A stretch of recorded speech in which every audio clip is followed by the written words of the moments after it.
వందే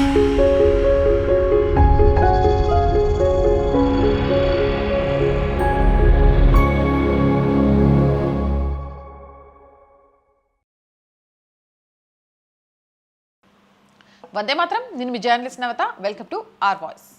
పాకిస్తాన్ చరిత్రలోనే అత్యంత గడ్డు కాలాన్ని ప్రస్తుతం ఎదుర్కొంటోంది. ఒకవైపు దివాలా అంచున ఉన్న ఆర్థిక వ్యవస్థ, మరోవైపు రాజకీయ అనిశ్చితి. వీటన్నిటికి తోడు ఇప్పుడు ఉగ్రవాదం తన సొంత గూటిపైనే దాడికి సిద్ధమైంది.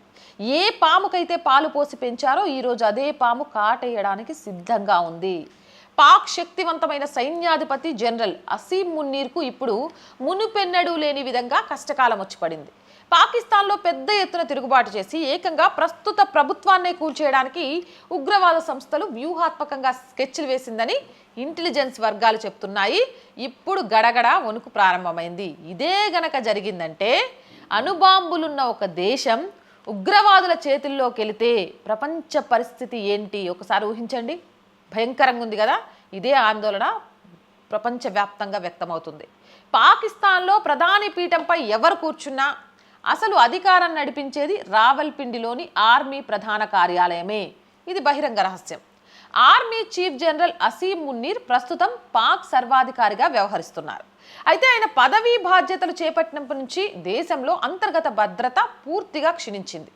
పాక్ ఆర్మీ ఐసిస్ పెంచి పోషించిన ఉగ్రవాద ముఠాలు ఇప్పుడు ఆర్మీ చీఫ్కే సవాల్ విసురుతున్నాయి. ముఖ్యంగా తెహ్రిక్ ఏ తాలిబాన్ పాకిస్తాన్, అలాగే బలూచిస్తాన్ లిబరేషన్ ఆర్మీ వంటి సంస్థలు పాక్ సైన్యాన్ని లక్ష్యంగా చేసుకుని దాడులు ఎక్కువ చేసేశాయి. అసీం మున్నీర్ వ్యూహాలు ఉగ్రవాదులను అణచడంలో విఫలమవ్వడమే కాకుండా వారిలో మరింత పగను పెంచాయి. సైన్యంపైనే తిరుగుబాటు చేసే స్థాయికి ఉగ్రవాదులు ఎదగడం మునీర్ నాయకత్వ లోపానికి ఇట్టే అర్థం పడుతుంది. నరుడిని నమ్మినా నమ్మొచ్చు కానీ పామును నమ్మకూడదు అనే సామెత పాకిస్తాన్కి సరిగ్గా సరిపోతుంది. పొరుగు దేశాలైన భారతదేశాన్ని, ఆఫ్ఘనిస్తాన్ని అతలాకుతలం చేయడానికి పాక్ ఆర్మీ ఉగ్రవాదాన్ని ఒక స్టేట్ పాలసీగా వాడుకుంది. ఉగ్రవాదులు చస్తే జాతీయ జెండాను కంపి దహన సంస్కారాలు పాతి పెట్టింది. కానీ ఇప్పుడు ఏమైంది? ఆ పాములే సొంత యజమానిని కరవడానికి సిద్ధమయ్యాయి. ఆఫ్ఘనిస్తాన్లో తాలిబాన్లు అధికారంలోకి వచ్చిన తర్వాత పాకిస్తాన్లోని టీటీపీ ఉగ్రవాదులకు కొండంత బలం వచ్చింది. వారు ఇప్పుడు పాక్ సరిహద్దు ప్రాంతాలైన ఖైబర్ పఖ్తూన్ఖ్వా, బలూచిస్తాన్లలో సమాంతర ప్రభుత్వాలను నడుపుతున్నారు.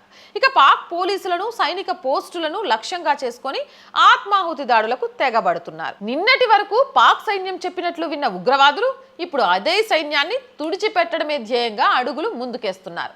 ఇంటెలిజెన్స్ నివేదికల ప్రకారం ఉగ్రవాద సంస్థలు పాకిస్తాన్లో పెద్ద ఎత్తున అంతర్యుద్ధాన్ని సృష్టించడానికి ప్రణాళికలు సిద్ధం చేస్తున్నాయట. కేవలం సరిహద్దుల్లో దాడులు మాత్రమే కాదు, ఇస్లామాబాద్, లాహోర్, కరాచీ వంటి ప్రధాన నగరాల్లో కీలక ప్రభుత్వ కార్యాలయాలు, సైనిక కేంద్రాలను స్వాధీనం చేసుకొని పాక్ని తమ గుప్పెట్లోకి తీసుకురావడమే తమ లక్ష్యంగా ఉగ్రవాదులు పాములు కదుపుతున్నట్టుగా తెలుస్తోంది. ఆర్థిక సంక్షోభం కారణంగా సైన్యంలోని కింది స్థాయి సిబ్బందికి జీతాలు, వసతులు అందడం లేదు. దీనిని ఆసరాగా చేసుకొని ఆర్మీలోని కొంతమందిని తమ వైపు తిప్పుకోవడానికి ఉగ్రవాదులు ప్రయత్నిస్తున్నారట. నిరుద్యోగం, ఆకలితో అలమటిస్తున్న పాక్ యువతను మతం పేరుతో బ్రెయిన్ వాష్ చేసి తిరుగుబాటు సైన్యంగా మారుస్తున్నారు. ఈ వ్యూహాత్మక స్కెచ్ గనక విజయవంతమైతే పాక్ చరిత్రలోనే ఎన్నడూ లేని విధంగా ఉగ్రవాదులు దేశ రాజధానిని ముట్టడించే ప్రమాదం ఉంది. పాకిస్తాన్లో ప్రస్తుతం ఉన్న షబాజ్ షరీఫ్ ప్రభుత్వం కేవలం ఒక కీలుబొమ్మ ప్రభుత్వంగా మిగిలిపోతుంది. ఆర్మీ అండతో నడుస్తున్న ఈ ప్రభుత్వానికి ప్రజల్లో ఎలాంటి మద్దతు లేదు. మాజీ ప్రధాని ఇమ్రాన్ ఖాన్ జైల్లో ఉన్నప్పటికీ ఆయన మద్దతుదారులు ప్రభుత్వంపై ఇంకా తీవ్ర ఆగ్రహంలోనే ఉన్నారు. దీనికి సంబంధించి అనేక సిగ్నల్స్ పాకిస్తాన్ నుంచి వస్తూనే ఉన్నాయి. ఇలాంటి బలహీనమైన రాజకీయ వాతావరణంలో ఉగ్రవాదుల తిరుగుబాటు మొదలైతే ప్రస్తుత ప్రభుత్వం దానిని తట్టుకొని నిలబడలేదు. శాంతి భద్రతలను కాపాడడంలో ప్రభుత్వం పూర్తిగా విఫలమైద్ది.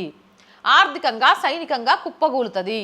ఉగ్రవాదుల భారీ దాడిని తట్టుకోలేక కూలిపోవడం ఖాయంగా కనిపిస్తుంది. ఒకవేళ ప్రభుత్వమే కూలిపోతే దేశంలో సైనిక పాలన విధించినా కూడా పరిస్థితి అదుపులోకి వచ్చే అవకాశం లేదు. ఉగ్రవాదం ముప్పు ఒకవైపు అయితే దేశాన్ని గుల్ల చేస్తోంది ఆర్థిక సంక్షోభం.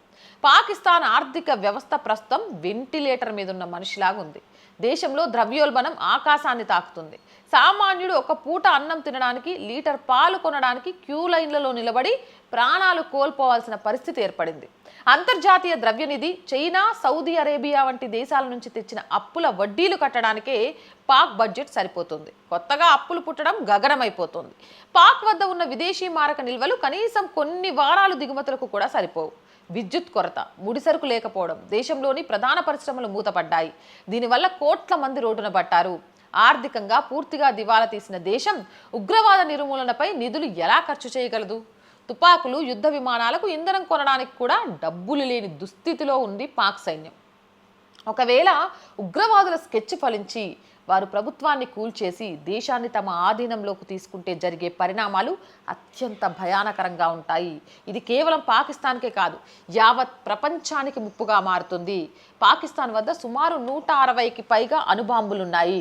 ఉగ్రవాదులు తిరుగుబాటు చేసి అధికారాన్ని చేజిక్కించుకుంటే ఈ అణు ఆయుధాల నియంత్రణ వారి చేతుల్లోకి వెళ్తుంది. ఇదే జరిగితే ప్రపంచం ఒక అణు యుద్ధ ముప్పును ఎదుర్కోవాల్సి వస్తుంది. గ్లోబల్ టెర్రరిజం ఒక కొత్త గరిష్ట స్థాయికి చేరుకుంటుంది. పాకిస్తాన్ అనే దేశం ఉనికి కోల్పోతుంది.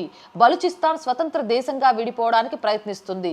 ఖైబర్ పఖ్తున్ఖ్వా ప్రాంతం ఆఫ్ఘనిస్తాన్లో కలిసిపోయే ప్రమాదం ఉంది. సింధు, పంజాబ్ ప్రాంతాలు తీవ్రమైన అంతర్యుద్ధంలో చిక్కుకుంటాయి. పాక్కి అంతర్యుద్ధం వస్తే కోట్ల మంది ప్రజలు ప్రాణభయంతో పొరుగు దేశాలకు వలస వెళ్తారు.